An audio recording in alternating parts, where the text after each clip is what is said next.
नमस्कार दोस्तों, stock market studies में फिर से एक बार आपको बहुत बहुत स्वागत है। तो कैसे आप लोग? तो आज मैं फिर से आपके ही कुछ कमेंट्स के बेसिस में और मेरे कुछ अपडेट में आपके साथ शेयर करूंगा। कुछ कंपनीज के ऊपर गुड न्यूज़ है, कुछ कंपनीज के ऊपर बैड न्यूज़ भी है। तो सब कुछ मैं आपके साथ शेयर हमेशा करता आया हूँ और आज भी करूंगा। तो मेरे साथ जुड़े रहने के लिए बहुत बहुत धन्यवाद। और जो लोग अभी तक फर्स्ट टाइम विजिट किया है तो चैनल को सबसे पहले सब्सक्राइब कर लीजिए, क्योंकि इस चैनल के माध्यम से कंपनी के अपडेट के साथ साथ कंपनीज के जो टेक्निकली चार्ट पैटर्न को मैं खुद यूज करके काम करता हूँ, वो मैं आपके साथ शेयर करूंगा, जहाँ पे आपको बहुत कुछ सीखने को मिलेगा। उस सारे चीजों को लोग बहुत ज्यादा पैसा लेकर सिखाते हैं, मैं फ्री ऑफ कॉस्ट सिखा रहा हूँ। तो प्लीज मेरे साथ जुड़े रहिए, सारी चीजों को समझिए, सीखिए, उसके बाद काम करिए। क्योंकि किसी को टिप्स लेकर कभी भी काम मत करना। मैं कभी भी किसी को टिप्स नहीं दिया हूँ।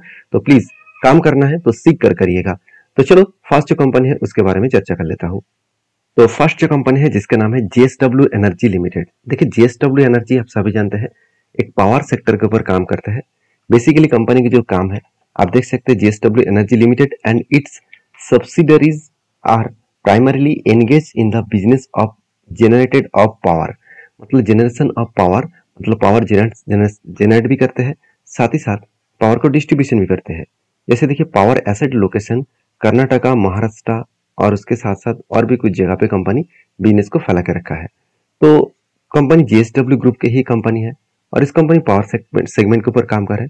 इसीलिए फिर से एक बड़ा एक बिग अपडेट इस कंपनी के ऊपर देखने को मिला। वो बिग अपडेट क्या है, सबसे पहले वो मैं आपको दिखाऊंगा। तो देखिए कंपनी इसके ऊपर एक बहुत बड़ा अपडेट है। India JSW Energy surges to record high on block deal. इस ब्लॉक डील हुआ है किस कारण के वजह से कि कंपनी को लगातार लगातार अलग अलग जगह से पावर जो सोलर प्रोजेक्ट है उसके ऊपर कंपनी को प्रोजेक्ट मिलते चले जा रहे हैं, जिसके चलते कंपनी के ऊपर एक ब्लॉक डील भी हुआ है। तो ब्लॉक डील जो हुआ वो बाइंग का ब्लॉक डील है।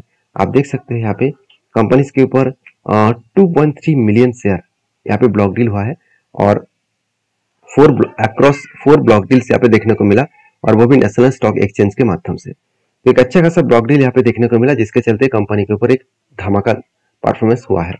तो अगर चार्ट पैटर्न्स को मैं सबसे पहले दिखा दूं तो आप देखेंगे तो कंपनी के ऊपर एक हाई वॉल्यूम के साथ कंपनी आगे बढ़ रहा है।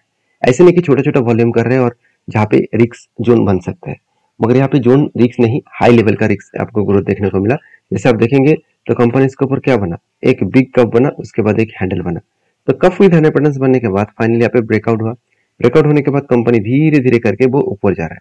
ऊपर जा रहा है मतलब कहाँ तक जाने का चांसेस है, अगर अपट्रेंड में गए तो कंपनी 633 लेवल तक जाने का चांसेस है। 633 लेवल तक जाने का चांसेस है। और यहाँ पे जो पैटर्न्स बना है वो कुछ इस तरीके से कप विद हैंडल पैटर्न्स बना, और finally cup with handle patterns बनने के बाद फाइनली यहाँ पे क्या हुआ, ब्रेकआउट हुआ। और ब्रेकआउट होने के बाद यहाँ पे कंपनी धीरे धीरे करके ऊपर जाने का वो कोशिश कर रहे हैं। तो बेस्ट तरीके से यहाँ पे टारगेट मिलने का चांसेस है। और मैं जरूर कहूंगा इस कंपनी के ऊपर फोकस रखिए, क्योंकि 54% के आसपास यहाँ पे टारगेट निकल कर आ रहा है। तो 54% के आसपास टारगेट क्यों निकल के आया, क्योंकि जो कप का साइज है इसी कप का साइज को मैंने मार्किंग किया और ऊपर साइड में बिठा दिया। तो कप का साइज को ऊपर साइड में बिठाने के बाद ही यहाँ पे टारगेट यहाँ पे मिलने का चांसेस मुझे मिला। तो मैं बहुत दिनों से इंतजार किया, ऐसे नहीं कि जब भी ब्रेकआउट हुआ वो टारगेट अचीव किया, ऐसे बिल्कुल नहीं। एक बार रिटेस्ट किया, उसके बाद देखिए धीरे धीरे करके कंपनी आगे बढ़े और टारगेट के नजदीक किया। तो फाइनली मुझे लग रहा है जल्द से जल्द यहाँ पे टारगेट मिलने वाला है। तो बाकी आप मेरा पुराना सब्सक्राइबर है तो आपको जरूर पता होगा किस लेवल में मैंने डिसीजन आपको मतलब मैंने लिया था और आपके साथ भी शेयर किया था। तो जब भी इस तरीके से कोई पैटर्न्स आपको किसी कंपनी के ऊपर दिखे, सबसे पहले कंपनी का फाइनेंशियल डिटेल्स को चेकआउट करना, उसके बाद काम करना। तो इस कंपनी का फाइनेंशियल डिटेल्स में सिर्फ एक ही बात कहूंगा, कंपनी का क्वार्टर रिजल्ट बहुत शानदार मुझे देखने को मिला था। और जब मैंने ट्रेड लिया था और उसके बाद देखिए कंपनी का नेट प्रॉफिट भी बहुत हद तक कंपनी का नेट प्रॉफिट पॉजिटिव दिखा था, जिसके चलते मैंने इस कंपनी के ऊपर ट्रेड लिया। तो बाकी आपके क्या राय है जरूर कमेंट्स करना। नेक्स्ट जो कंपनी है और एक पॉजिटिव कंपनी मुझे देखने को मिला वो है अदानी विलमार। देखिए अदानी विलमार के ऊपर सबसे पहले एक अपडेट है जो मैं आपके साथ शेयर करूंगा। India's Adani Wilmar sees double digit percentage growth quarter 4। मतलब ये बताया जा रहा है कि एडिबल ऑयल का जो सेल्स है उसका ग्रोथ डबल डिजिट में होने वाला है। मैं पहले बहुत दिनों से आपको बता रहा था कि जब इलेक्शन होता है, इलेक्शन टाइम में क्या होता है, जो खाने पीने का चीज जो मतलब एफएमसीजी का प्रोडक्ट होते हैं जिसका डिमांड सबसे ज्यादा है, उस तरीके से प्रोडक्ट के इलेक्शन टाइम में आपको हमेशा सस्ते में दिखेगा। मतलब उसका प्रोडक्ट का प्राइस आपको हमेशा सस्ते में दिखेगा। तो जब इलेक्शन खत्म हो जाएगा वो प्राइस फिर से बढ़ा देंगे और कंपनी का शेयर प्राइस बहुत तेजी से भागना स्टार्ट कर देंगे। तो जो लोग सोच रहे हैं कि इस कंपनी का प्रोडक्ट का प्राइस कम कर दिया गवर्नमेंट ने, तो इसके ऊपर कंपनी के ऊपर खतरा आएगा, बिल्कुल नहीं। उल्टा क्या हो गया, कंपनी के डबल डिजिट देखने को मिला सेल्स ग्रोथ में। तो सेल्स ग्रोथ में डबल डिजिट का मतलब है कंपनी का रेवेन्यू बढ़ेगा, रेवेन्यू बढ़ने के कारण कंपनी का अच्छा खासा ग्रोथ भी बढ़ेगा। तो जब मैंने इस कंपनी के ऊपर एक ट्रेड लिया, वो किस लेवल में था, वो ट्रेड कुछ इस तरीके से लिया। पहले देखिए ध्यान से इस चीज़ों को देखना, यहाँ कुछ सीखने को मिलेगा। तो देखिए एक रेंज के बेसिस में मैंने ट्रेड लिया। रेंज कहाँ पे बना, रेंज एक्चुअली देखा जाए तो कंपनी इसके ऊपर दो रेंज बना। पहले रेंज यहाँ पे बना, यहाँ पे देखिए कंटिन्यूसली एक बाइंग रेंज बना, कंटिन्यूसली एक बाइंग कैंडल जो बना, जो 40% के आसपास टारगेट निकल के आ रहे थे। और यहाँ पे भी एक रेंज बना जो 33% के आसपास टारगेट निकल के आ रहे थे। तो जब नीचे आया, जब नीचे लेवल को टच किया, इस लेवल को टच किया, तब मैंने क्या किया, एंट्री लिया। और एंट्री लेने के बाद देखिए कंपनी ऊपर जाने की कोशिश तो कर रहा है, मगर यहाँ पे स्ट्रांगली एक रेजिस्टेंस होने के कारण कंपनी उसको ब्रेक नहीं कर पा रहा है। तो एक बार, दो बार, तीन बार उसको रिटेस्ट किया। तो देखिए इस लेवल को जब तक ना ब्रेक करेंगे तब तक वो ऊपर जाने का कोशिश नहीं कर पाएंगे। और हाँ, अभी कंपनी के रिजल्ट के बारे में बात करूँ तो आप देखेंगे तो कंपनी का क्वार्टरली जो रिजल्ट है, क्वार्टरली जो रिजल्ट है उस हिसाब से बात करूँ तो कंपनी का क्वार्टर रिजल्ट आपको अच्छा खासा देखने को मिलेगा। यहाँ पे देख सकते हैं 14,000 से 15,000 बना, अभी कितना 12,000 बन चुके हैं। तो आप कहेंगे सर कंपनी का तो सेल्स खराब हो गया, वो तो मैं पहले ही बोल चुका हूँ, सेल्स तो डाउन होगा। मगर एक चीजों को नोटिस करना, कंपनी पिछले लास्ट 2 क्वार्टर्स में कंपनी लॉस किए थे और उसको अच्छा खासा रिकवरी भी किए। लॉस कंपनी अच्छा खासा इतना शानदार तरीके से रिकवरी करना इतना आसान नहीं है, तो बेस्ट तरीके से कंपनी के यहाँ पे रिकवरी देखने को मिला। तो अच्छा खासा रिकवरी होने के कारण कंपनी के ऊपर अच्छा खासा ग्रोथ भी देखने को मिला था। तो पॉजिटिव थिंकिंग के हिसाब से बात करो तो कंपनी के ऊपर एक अच्छा खासा आपको ग्रोथ देखने को मिलेगा अपकमिंग टाइम्स में। इसी बेसिस में मैं कंपनी के ऊपर कंटिन्यू कर रहा हूँ। बाकी देखिए इन्वेस्टर भी इस कंपनी के ऊपर थोड़ा थोड़ा करके होल्डिंग करके रखे हैं, क्योंकि इंस्टीट्यूशन के पास होल्डिंग इसीलिए ज्यादा नहीं है क्योंकि प्रोमोटर सबसे ज्यादा होल्डिंग लेकर रखा है। 87% के आसपास प्रोमोटर के पास होल्डिंग्स है, जो सेबी के रूल्स के खिलाफ है, क्योंकि सेबी के रूल्स के हिसाब से 75% से ज्यादा होल्डिंग कोई भी प्रोमोटर के पास नहीं होना चाहिए। तो यहाँ पे आज नहीं तो कल उसको शेयर को बेचना पड़ेगा। तो जब आप देखेंगे इस शेयर को बेचेंगे तो डायरेक्टली वो फायदा इंस्टीट्यूशन उठाएगा।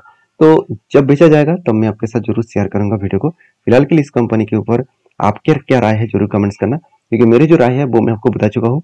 बहुत पहले से ही मेरा एंट्री है, वो उस एंट्री को मैं जरूर कंटिन्यू करूंगा जब तक मुझे टारगेट ना मिले, क्योंकि मैं टारगेट लेके चल रहा हूँ। एक्चुअली देखा जाए तो मेरा जो टारगेट है वो कुछ इस लेवल तक टारगेट लेके चल रहा हूँ, 490 रुपीज के आसपास। तो बाकी आपके क्या राय है जरूर मुझे कमेंट्स करके बताना। नेक्स्ट जो कंपनी है उनका नाम है एनएचपीसी लिमिटेड। तो एनएचपीसी के बारे में बात करूं तो कंपनी के ऊपर सबसे जो इंपॉर्टेंस पॉइंट है वो है, इस कंपनी एक गवर्नमेंट कंपनी होने के नाते भी, इस कंपनी एक पीसी कंपनी होने के नाते भी कंपनी के ऊपर एक दम है। क्यों, देख सकते प्रेसिडेंट ऑफ इंडिया के पास 70% होल्डिंग है। उसके बाद देखिए एफआईएसडीएस पब्लिक, हर किसी व्यक्ति के पास अच्छा खासा होल्डिंग दिखेगा।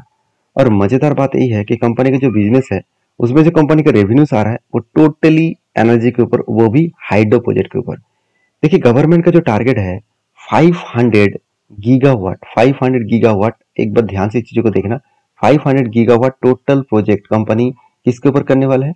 2030 के अंदर गवर्नमेंट टारगेट रखे हैं कि 500 गीगावाट टोटल प्रोजेक्ट वो रेन्यूएबल एनर्जी के ऊपर वो काम करने वाले हैं।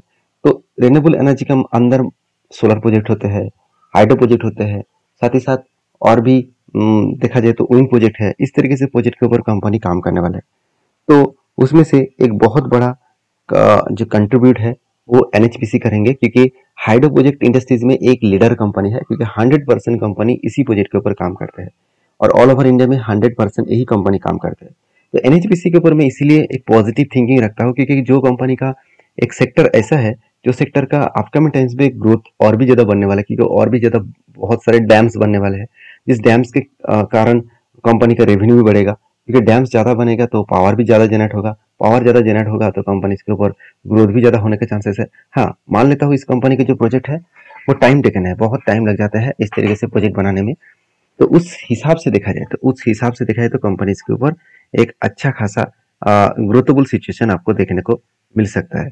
बाकी आपकी क्या इस कंपनी के ऊपर ओपिनियन है जरूर मुझे कमेंट्स करके बता सकते हैं, क्योंकि मैं इस कंपनी के ऊपर बुलिश सिर्फ कंपनी के प्रोजेक्ट के ऊपर नहीं है, कंपनी का परफॉर्मेंस के ऊपर हो। क्योंकि कंपनी का देखिए, कंपनी के सेल्स में वोलेटिलिटी तो है मगर उतना खराब रीजन नहीं है कि बहुत ज़्यादा कम हो गया, बहुत ज़्यादा हो गया कभी, ऐसे बिल्कुल नहीं। एक ही रेंज के ऊपर कंपनी का सेल्स देखने को मिला, एक्सपेंस भी कंपनी मेंटेन रखा, उसके बाद कंपनी का नेट प्रॉफिट भी देखिए अच्छा खासा देखने को मिले, जैसे 962 से बढ़ के 628 करोड़ तक बन चुके हैं। मतलब कि बेस्ट तरीके से कंपनी का एक प्रॉफिटेबिलिटी ग्रोथ होता देखने को मिला है। बाकी आपकी क्या राय है जरूर कमेंट्स करना, क्योंकि एज ए इन्वेस्टर भी इस कंपनी के ऊपर मतलब बनता हुआ देखने को मिले। और एक एनएचपीसी के ऊपर एक अपडेट्स भी है। देखिए NHPC gets letter of intent for 200 megawatt solar power project, मतलब अभी कंपनी खुद की जो हाइड्रो प्रोजेक्ट है उसके साथ साथ कंपनी सोलर प्रोजेक्ट के ऊपर भी काम करना स्टार्ट की है। देखिए सोलर प्रोजेक्ट अभी ट्रेंडिंग सिचुएशन में है, जो भी कंपनी सोलर प्रोजेक्ट के ऊपर काम कर रहा है वो कंपनी की एक अच्छा खासा ग्रोथ देखने को मिल रहा है, और ज्यादा से ज्यादा सोलर प्रोजेक्ट आपको गुजरात में देखने को मिलेगा। तो यहाँ पे गुजरात इलेक्ट्रिसिटी कॉर्पोरेशन ने इस 200 मेगावाट का टोटल प्रोजेक्ट कंपनी को दिया है। तो ऑब्वियसली एक बिग अपॉर्चुनिटी है, क्योंकि NHPC has receive a letter to intent from Gujarat Urja जो विकास निगम लिमिटेड है, तो उससे कंपनी का 200 कैपेसिटी का सोलर प्रोजेक्ट दिया गया है। With in Gujarat state electricity corporation 1125 megawatt renewable energy park बनाने वाला है एट मतलब गुजरात में, और वो भी इंडिया में। तो सोचिए सोलर प्रोजेक्ट का जो डिमांड है वो कितना हाई लेवल में ग्रोथ हो रहा है। देखिए कंपनी अभी भी सोलर प्रोजेक्ट इंडस्ट्रीज में इंडिया 11 रैंकिंग में है। तो कंपनी का ग्रोथ कितना बढ़ने का चांसेस है, कितना बड़ा अपॉर्चुनिटी अभी बनने का चांसेस है, आप सोच सकते हैं। बाकी इस कंपनी के टेक्निकली चार्ट पैटर्न्स के बारे में बात करूं तो फाइनली एक रेंज स्टेट बना था, कंटिन्यूसली बाइंग का एक रेंज बना जो 27% के आसपास है। जब इस नीचे लेवल को टच किया तब बाइंग एंट्री हुआ, और उसके बाद धीरे धीरे करके ऊपर जा रहा है, और इस लेवल तक इसका टारगेट बनेगा। तो फाइनली अगर इस लेवल तक टारगेट बने तो 98 रुपीज के आसपास यहाँ पे टारगेट बनने का चांसेस है। बाकी इस कंपनी के ऊपर आपकी क्या राय है जरूर कमेंट्स करना, वीडियो अच्छा लगे तो प्लीज लाइक करना। तो मिलते हैं नेक्स्ट वीडियो में, तब तक के लिए धन्यवाद।